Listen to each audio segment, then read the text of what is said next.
नमस्कार. आजपासून जरासा वेगळाच विषय घेऊन मी तुमच्या समोर येणार आहे. जरासा वेगळा म्हणजे सातत्यानं एक शब्द ऐकत आलोय.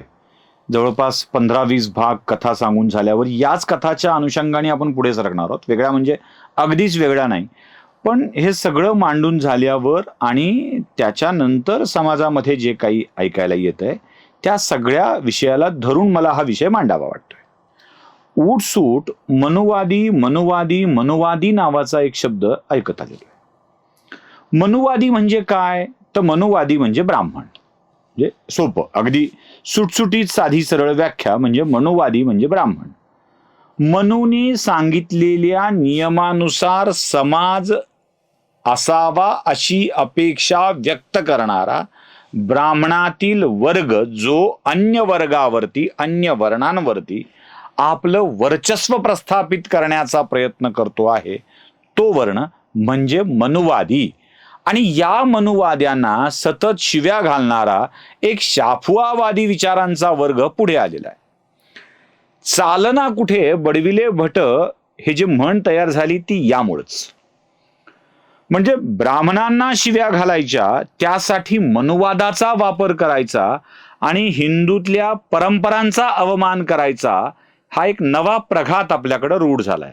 मला ब्राह्मणांना शिव्या घातल्याबद्दल एक अवाक्षरही बोलायचं नाहीये, कारण ज्या खोट्या गोष्टी आहेत त्याच्यावर कशा करता मी भाष्य करत बसू. मला काही प्रश्न विचारायचे आहेत. हा मनुवाद येतो मनुस्मृतीपासून. बघा, म्हणजे हे का ते पण सांगणार आहे आणि पुढे यात काय आहे ते पण आपण सांगणार आहोत. अगदी तपशीलवार एक एक गोष्ट खुलासेवार सांगणार आहोत. मनुवाद येतो मनुस्मृतीपासून. मनुस्मृतीमध्ये जे काही लिहिलं आहे ती वर्णव्यवस्था निर्माण करणारं आहे, शूद्रातिशूद्र लोकांना अवमानित करणारं आहे, ब्राह्मणी वर्चस्व गाजविणारं आहे, असा सगळा त्यात मांडणी होत असते. ती आहे का खरंच? खरंच म्हणू ब्राह्मण समर्थक आहे का? खरंच म्हणून ब्राह्मणांचं वर्चस्व मान्य केलं आहे का? शूद्रांवरती बाकी वर्णांवरती अन्याय केले आहेत का? त्याचा एक स्वतंत्र भाग मी करणार आहे. स्वतंत्र भाग करणार आहे. त्याची चिकित्सा केली पाहिजे म्हणून, मनुचं समर्थन करायचं म्हणून नाही. मनुस्मृतीची आवश्यकता आहे असं मलाही वाटत नाही आणि मनुस्मृतीवरती कोणता कायदा चालत होता असंही नाही. म्हणजे अखिल विश्वातला एकही राजा मनुस्मृतीला संविधान समजून काम करत नव्हता. कोणताही, अगदी कुरुवंशात सुद्धा होत नव्हतं, भरतवंशामध्येही होत नव्हतं, रघुवंशामध्येही होत नव्हतं, सूर्यवंशात नाही, चंद्रवंशात नाही, कोणत्याही राजांनी हे केलेलं नाही, हे लक्षात घ्या. मनुस्मृतीचा कायदा कुठेही नव्हता, पण तरीही हे जाणीवपूर्वक सांगितलं जातं. आता मनुस्मृती ही इक्ष्वाकू वंशातल्या मनु नावाच्या राजाने म्हणजे क्षत्रियाने सांगितली, लिहिली.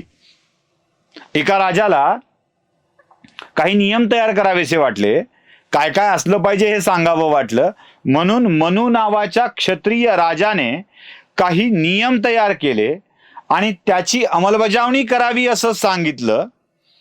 आता मनु हा क्षत्रिय, तो स्मृतीनी तयार राहणार, लक्षात राहणारे म्हणजे लक्षात राहावे अशा स्वरूपाचे नियम जगाला सांगतो.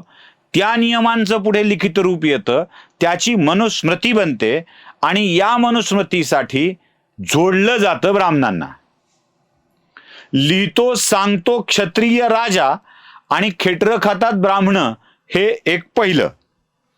दुसरं, आता जरा हिंदू धर्मात ब्राह्मणी वर्चस्व आहे या विषयावरती आपण बोलूया. ब्राह्मणांना ठोकलं जातं रामाचं नाव घेऊन. राम असा होता, राम तसा होता, रामानं सीतेसोबत असं वागावं का, रामानं वालीसोबत तसं वागावं का, याविषयीच्या कथा आपण सांगत आलेलो आहोत, पुढेही सांगत राहू, स्पष्टीकरण देत राहू. भगवान रामचंद्र, भगवान श्रीकृष्ण, भगवान नरसिंह ज्यांच्या मंदिरात पूजा होतात, बरं का, म्हणजे ज्यांच्या मंदिरात पूजा होतात, या अवतारातला कोणी ब्राह्मण अवतार आहे का हो? आहे कोणी? ब्राह्मण वर्णात जन्माला आलेला अवतार कोणी आहे? ज्यांची मंदिरं आहेत, जे प्रातस्मरणीय आहेत, प्रातवंदनीय आहेत, असा कोणता तरी देव ब्राह्मण या वर्णात जन्माला आलेला आहे का? उत्तर आहे नाही. उत्तर आहे नाही. प्रातस्मरणीय प्रातवंदनीय त्रिकाल स्मरणीय कोणताही देव ज्याची मंदिर आहेत असा देव ब्राह्मण वर्णात अवतीर्ण झालेला नाही.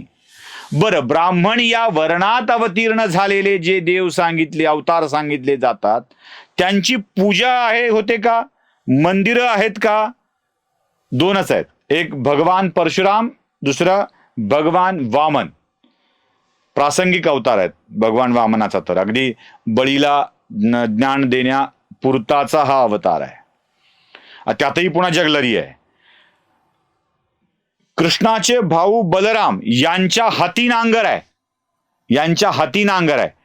बलराम हे खरे शेतकऱ्यांचे पुरस्कर्ते, कारण तेच गोपालक होते, त्यांच्या हाती नांगर आहे.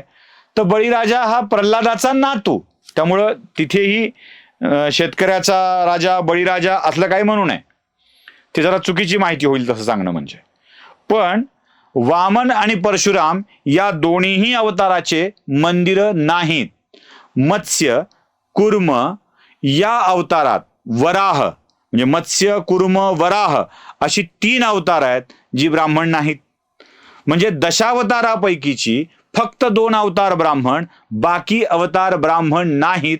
आणि ब्राह्मण या क्षत्रिय गोपालक असलेल्या अवताराची पूजा करतात, त्यांची मंदिरं बांधतात, तरीही या अवतारावरून शिव्या खातात ते ब्राह्मणी राज आलं म्हणून. बरं, मला दुसरा प्रश्न पडतो. दैत्यगुरु शुक्राचार्य ब्राह्मण, महर्षी विश्वेश्रवाचा पुत्र रावण ब्राह्मण, बिभीषण ब्राह्मण, ज्याचा वध क्षत्रियांनी केला, म्हणजे क्षत्रियांनी ब्राह्मणांचा वध केला, रावणाचा वध केला, तिथे रावण मात्र बदलायचा. हे एक नवीन जगलरी आहे. म्हणजे तिथे ते प्रतीक पळवून लावायचे, हे आमचं होतं, हे आमचं होतं म्हणायचं. बरं, दुसरी गोष्ट अजून, चला जरा पुढे जाऊया, अजून जरा नीट समजून घेऊया. महर्षी वाल्मिकी ज्यांनी रामायण लिहिलं, महर्षी वेदव्यास ज्यांनी महाभारत लिहिलं, भागवत पुराण लिहिलं, ते वेदव्यास हे ब्राह्मण घरातील जन्माला आलेले आहेत का? कर्माने ब्राह्मण झाले. ब्राह्मण घरात जन्माला आलेले आहेत का? अजिबात नाही. महर्षी विश्वामित्र जे प्रभू रामचंद्रांना मखत्राता म्हणून घेऊन गेले होते, ते ब्राह्मण होते का? नाही.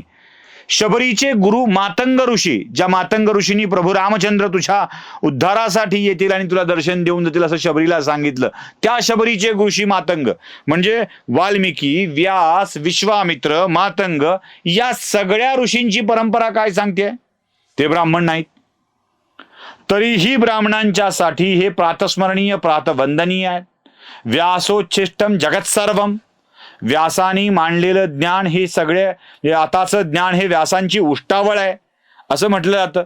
आणि त्यांच्याच ज्ञानाचा जयघोष करत, त्यांनीच सांगितलेलं ज्ञान जगाच्या समोर मांडत ब्राह्मण या धर्माची पताका चांगली फडकत राहील यासाठी विचार करतोय. पण शिव्या खातोय ब्राह्मण. म्हणजे मनुस्मृती लिहिली क्षत्रियांनी, शिव्या खातोय ब्राह्मण. रामायण लिहिलं शूद्रांनी, शिव्या खातोय ब्राह्मण. महाभारत लिहिलं शूद्रांनी, शिव्या खातोय ब्राह्मण.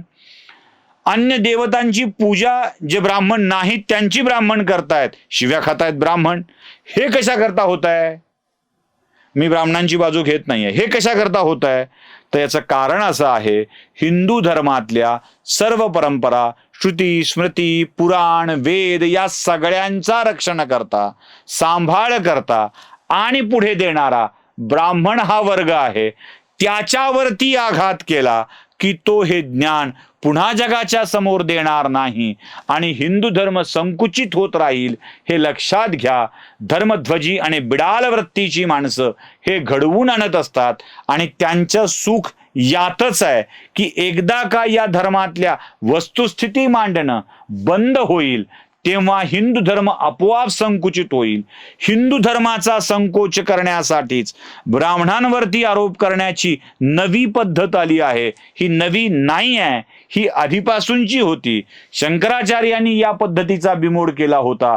आता तुम्हाला आम्हाला हा सनातन वैदिक हिंदू धर्म पुन्हा स्थापित करण्यासाठी नव्याने प्रत्येकाला शंकराचार्याचं रूप घेऊन काम करावं लागेल आणि हिंदू म्हणून विचार करावा लागेल. जाती जातीचा वर्णाचा विचार सोडून द्यावा लागेल. तेव्हाच आपण हिंदू म्हणून स्थापित होऊ. उच्च नीच, आम्ही शिकलेले, हे न शिकलेले असले सगळे भेद काढून खरा हिंदू धर्म जगाला सांगावा लागेल. तेव्हाच या धर्माची स्थापना होईल, हे लक्षात घ्या. कारण जेव्हा भगवंतांनी अर्जुनाला गीता